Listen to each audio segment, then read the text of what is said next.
Greetings and welcome to In-Depth. I'm Dike Roster. Now, there's a term called Sapotee Soil. So if you're from Carsonfield, Chaguanas, and you know that kind of soil that is used to get clay from, you're making deer and all these kind of things, well, it's also the title of a book. So we're going to be speaking with the author, Trinbagonian author, filmmaker, creative consultant, and there is something that drives her, and we're going to be talking about that a little bit. Her name is Joanne Haynes. She joins us now.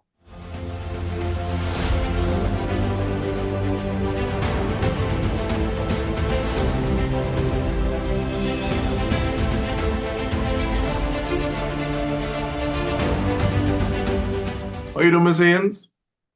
Good morning. I'm great. Happy to be here. Very glad. And even before we get into the book, there's something that you say drives you. You have a goal of revolution in education. What do you mean by that? Yes. Well, first of all, I think that we Caribbean people have our own brand of learning. We have our own way of doing things, and we have our own way of connecting and telling our stories. And I think that the formal schooling system should really reflect and embrace this more. I always think about things like the panyard. When I was a teacher, I had 4 boys in my class who were just not interested, totally bored, sleeping. No matter what I did, I tried to get them, going, and then one day after school, I stayed back for a little while and I hearing pan music. So I walked towards it. And there in the hall were the students playing pan. And there were my 4 disinterested students, alive, connected, enjoying, present. And I said, what are we missing? That question has haunted me since my first teaching appointment at Maruga, when I got my students to storytell as a way of getting them to connect with the history book and the text. And I keep saying to myself since then to when I started this work called Legendize You, what are we missing? And I think that we are missing just being Caribbean in our system. The system is frameworked around it's an inheritance of the colonial system, as we all know. And there are things in place to help bring us into the conversation, subjects like Caribbean history, et cetera, But I think that the structure needs to center on who we are as a people. And that should reflect in everything we do and how we learn, So Sapotee Soil is a ode, if you want to call it that, to storytelling and to a people's ability to connect with their spaces in various ways. This revolution in education recognizes that, first of all, we have our own Caribbean brand of learning, as I said.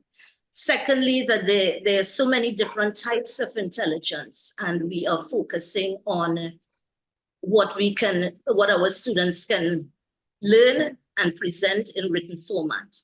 But what about the students who are great oral storytellers? What about the students who are great dramatists? Where is the space for them to excel, not just in drama, but in the system, Speaking about space, though, there's a space that you have worked very hard to create and curate, and you spoke to it. It's called Legendize You.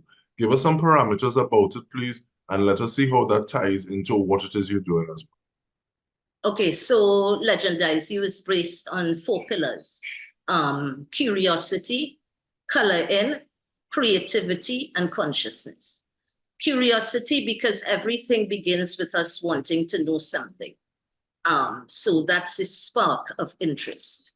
Coloring is representing ourselves, our space, our being, a recognition of who we are, how we talk, etc. Creativity, I always say the Caribbean is a superhero when it comes to creativity. You can't stop us. And consciousness is about connecting what is in the text to how our students are viewing life and how we connect what's being taught in school to their life reality. So Legendize You focuses on these 4 principles to not only create these tools that I've created, but to create a space where learning is natural. And I feel that as a creative facilitator, my goal is to create these spaces that facilitate natural creativity, which facilitates natural learning. So that learning is fun, learning is incidental, learning is casual, learning is here, not here.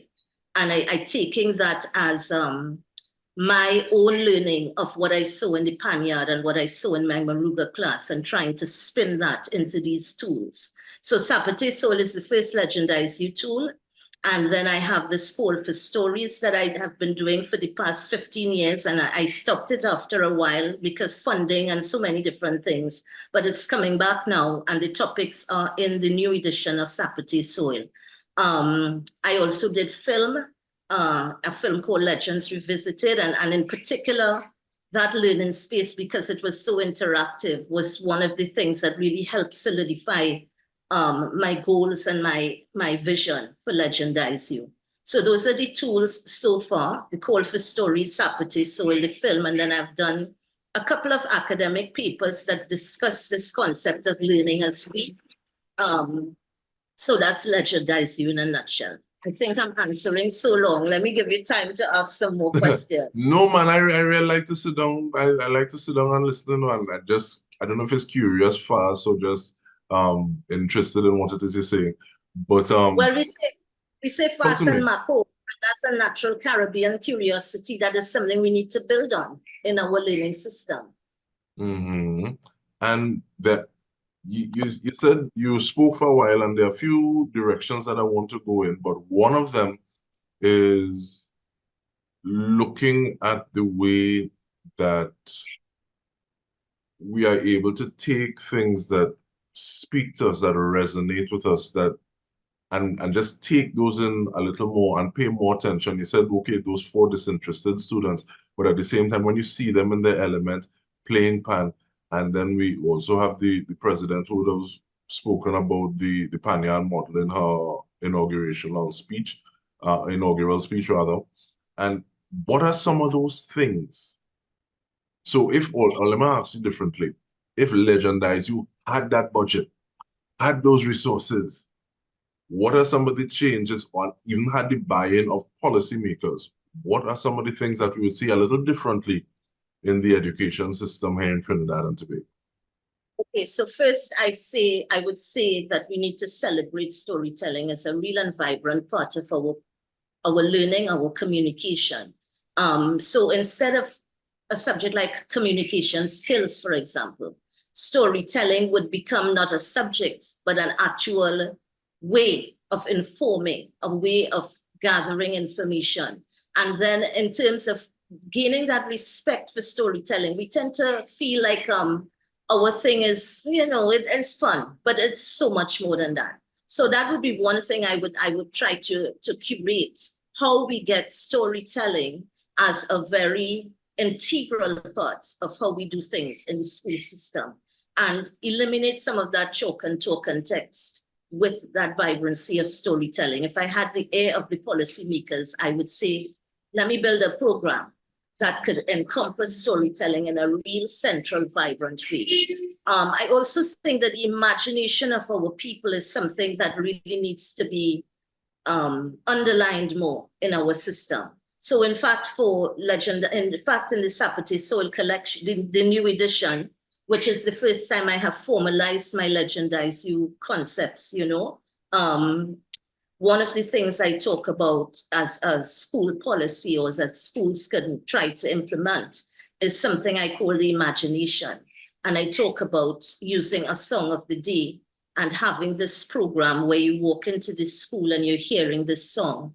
And at assembly, this song is, some line in the song is, promoted. So let's say the song of the day is Emancipate Yourself from Mental Slavery, redemption songs.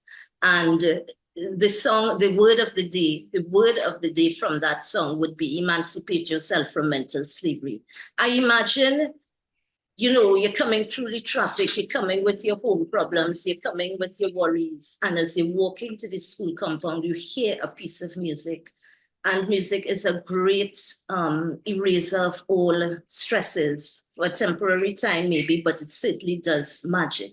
Definitely And a mood changer. I think that, yes, and then as you're leaving at the end of the day, the song is played again. So you're going home with a little bit more motivation that you may have left with a little more thinking. And I think that the imagination in the school system, because of how it's rote regurgitation and memory and so on, so much of what we value academics and testing on is based on that. And even though there are subjects that call on the imagination, such as music, drama, literature, etc. Again, for me, it's not about a subject doing it. It's about seeing who we are as Caribbean people, how we learn, and branding our system with that. So that would be another way that if I had the ear of the policymakers, I would say, let's try this program, a song of the day. And of course, when you turn down the stress a little bit, you're dealing with so many other things. You're dealing with conflict, you're dealing with violence, you're dealing with disinterest, you're dealing, so I could see those 4 boys, for example, walking into the school and hearing a piece of sugar bum bum and pan and saying, hey, what's that, boy? Immediately, the boredom, the disinterest, the apathy gets a little injection, So in a nutshell, those are 2 ideas. I have a million more. Let them call me. So we started to talk about some of those more ideas after we come back from this break. We are speaking with Joanne Haynes.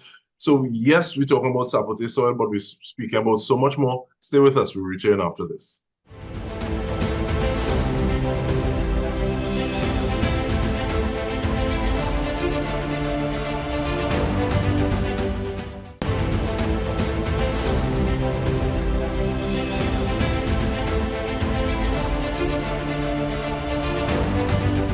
Welcome back. We are speaking about using tools, and that's what I think it is, using tools to affect or to influence the education system around. And we're doing so with Joanne Haynes. And one of the things that I wanted to ask Ms. Haynes is and it feels as though this is kind of since a COVID question, in the sense that I remember someone saying that the question of the situation of calling someone and asking them, where are you, was something that was brought on by the use of mobile phones. So I want to ask, when you say space, as in creating that space, what do you mean? I mean a space that celebrates who we are as a people, as Caribbean people. I mean a free, non-judgmental space. I mean a space of safety. One of the things, I don't know, I didn't mention this before, but Sapotee Soil is the NALIS One Book Many Schools book for 2023-2024. And I've been doing Zoom meetings with the schools, readings and discussions and so on. And one of the things I say when we start is that I want to remind the students that this is a safe space. You were free to ask your questions, share your opinions and your thoughts and your ideas. So I think that we need some more of those where our students are not feeling constantly tested and judged. And we need to open up that exhale, So when I say space, I'm talking about a place where you can just be, right? One of the things that came out of the Sapotee, because the schools have been the librarians, I want to take this opportunity to really thank NALIS for that selection and for the school librarians. I mean, again, I was not aware of the extent of work that is done in the school libraries. This is another thing about us as a people. We are disconnected. Everybody's doing something, but do we know the whole, And I think those are the things that I would want to say. Let's find ways of doing that in our education system. So I have a lot of support on my website for the NALIS project. And one of the things I asked educators to do was to create a safe space in their classrooms or their libraries where they put a box saying, we're planting seeds on the Sapotee soil. And we ask students to put in one-word answers or 3 adjectives to say what makes me me, or how can I be a peacekeeper, whatever. Answer these things anonymously and then add it to the Sapotee Soil poster. And this was my idea of empowering our students and encouraging them, using the text to encourage them to see themselves. And a couple of these schools went even beyond, and this is what I just love about our people, the creativity, the artistry, oh my gosh. A couple of these schools went way above and beyond that idea, and they created these trees, these Sapotee Soil Empowerment trees, fantastic pieces of artwork, and the leaves with the students' answers. So this is what I mean by space. Space to exhale, space to be expressive, free, unjudged, you know, that kind of thing. Because I always think about it like this, Dike. If you or I felt like every single thing we were doing or saying or writing was constantly being assessed, what does it cause? It causes us to hold back because you lose a sense of confidence. You know, you lose the sense of feeling that you can just freely talk. And this is what I think we need to start looking at and integrating our schools, spaces of being. And there's piece of work, I need to go back and really look at it and bear down on it. And it speaks about the importance of third spaces. So it's not home, it's not work, and I guess depending on the age, that work might be school, but that other place where, like you said, you can just be and discover who you are, the things that you like, the things that you don't like, because oftentimes things are so regimented that it feels as though I don't have a minute to myself. All these thoughts are not necessarily my own, but I'm following this instruction, I'm filling out this mandate, and where do I get that chance to just be? So I think it's really important. But looking at the planting seeds on Sapotee soil, I hear books. I'm sorry, a truck was passing, looking at the... No, man, looking at planting seeds on Sapotee soil. Oh, right. Looking at it as a tool, looking at it as a book, looking at it as a mechanism. And you also spoke about the latest edition. What is your hope for it, especially with regards to interacting with these school children? And I didn't ask what age. Is there a particular age grouping that you're looking for as well? Speak to me about that. Great questions. This is the 3rd edition. Well, you can't read it. Right. You see the background is the cover. This is the 3rd edition of Sapotee Soil. For the first time, as I said, I formalized my legendized you concept and placed it in the book. But this book seeks to be more interactive. The stories themselves are interactive and they have fueled the imagination of the students and the librarians, who don't hesitate to tell me how much the staff is enjoying the book. But in this book, I add in more things to help with that. So there's a section called Connecting We, which deals with some of the topics that I pull from Sapotee Soil. Things that, again, you go back to the students' lives and reality. So there's a topic, for example, called stress management. And I ask the students to identify the characters in the book who handle stress effectively and those who don't. And what strategies do they use to handle their stress? And then how can they come up with strategies to help each other manage their stress? So that's one of the ways in which the book is connecting the students to the thing. I don't know if I've lost track of your question. Could you repeat the question, please? No, you've answered that. The only thing that you haven't answered as yet, but you will, I'm sure, is that kind of age grouping that you're looking for. Right. And okay. So and it's don't put down the book here, because we have about a minute and a half more. You pick up the book, so you gotta give me a little taste, please and thanks. Okay, but let me answer the question about ages, right? So Sapotee Soil won the Derek Walcott Children's Literature Prize when it came out in 2010. However, children's literature, as we know, is literature beyond age group, right? Because you think of books like Animal Farm, To Kill a Mockingbird, The Hobbit, Lord of the Rings, all of those were written with children in mind, but we know, right? So there is no age group for Sapotee Soil, because I know people in their 90s who enjoy it. There's also no school group. because in the Zoom meetings, we have students from forms 1 to 6, and they're fully involved. There's also no end to where it's going in terms of our levels of, because I have lecturers reaching out to me at tertiary level in university and saying, I want to use the book for a particular course. And before I finish the question on ages, I want to say something about subject area. You know, we often think when you pick up a book like this, where does it fit? Is it language? Is it literature? Is it social studies? Is it history? What is it? And sometimes that is difficult for the educator who is trying to ascertain if and where and how to use it, right? But I like to think of subject area as not so limited, because learning is fluid. So I always say, if you're going on a panyard to learn music, to learn to play the pan, you're not just going to learn music. You're going to learn music, camaraderie, community, discipline, arts, etc., etc., etc.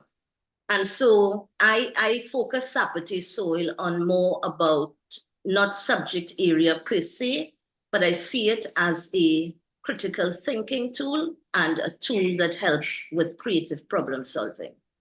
Okay, but we don't have time for the reading, but let me know where we don't have time. Okay.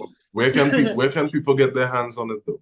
Right. At the moment, Sapotee Soil is only sold off of my website, joannehaynestt.com. It's not in bookstores as yet. It's also going to be in some national learning spaces, such as the Alma Jordan Library, the National Archives, and the National Trust so far. And I'm going to extend those learning spaces. And as regards to bookstores, we'll see. But for now, people need to order it directly through me off my website. And we want to thank you for the work that you have been doing and will continue to do, Joanne Haynes. And on behalf of the entire TTT News team, this has been In Depth with me, Dike Rostant. Thank you so much for joining us.